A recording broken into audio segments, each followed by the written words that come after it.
Evolution is a brutal accountant. In the wild, every calorie spent must yield a direct return in survival.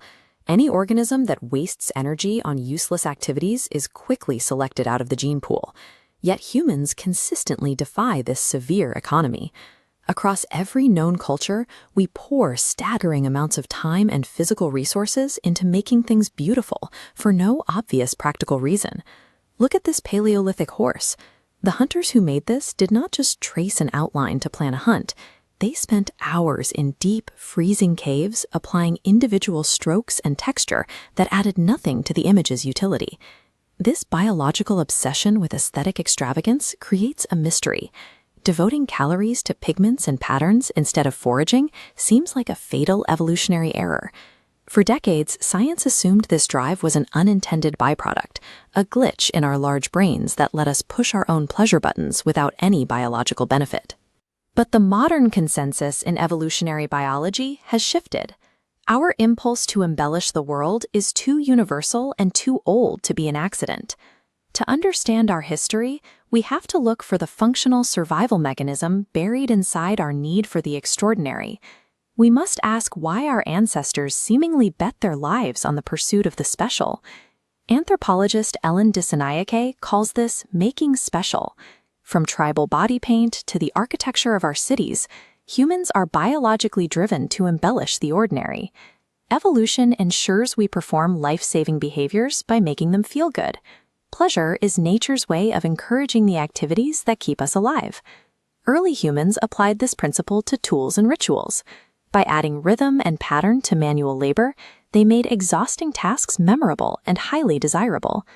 Because we survive through intelligence rather than claws, our minds require a constant state of readiness to process new information. This grid represents our neural networks. Engaging with rhythmic and visual patterns provides a self-rewarding workout for our brain, causing these nodes to light up and process data more efficiently.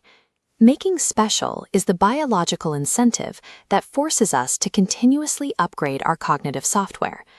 But a sharp mind is not enough. Human survival depends on getting large groups of selfish individuals to cooperate. Shared aesthetic experiences bypass logic. This pulse creates an emotional synchronization, aligning the internal states of an entire group into a single wavelength. This creates the biological trust required for a massive community to function.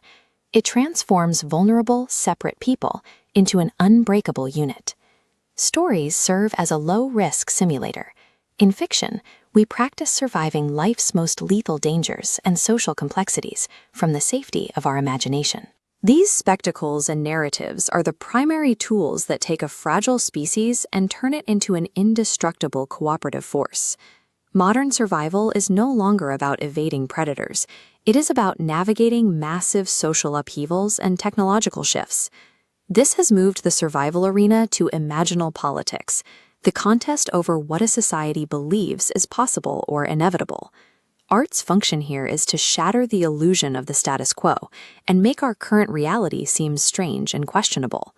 Look at the sheer scale of Guernica.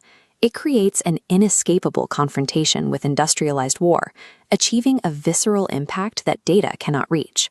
This visual disruption prevents societal paralysis, forcing us to see the flaws in our current world. Dismantling an old reality is only the first step. Survival also requires drafting blueprints for alternative ways of living.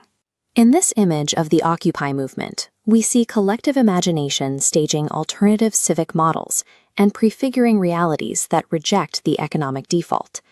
Without this capacity to envision what doesn't yet exist, politics is nothing more than administration. Gathering to imagine and then build worlds otherwise is not an escape from reality.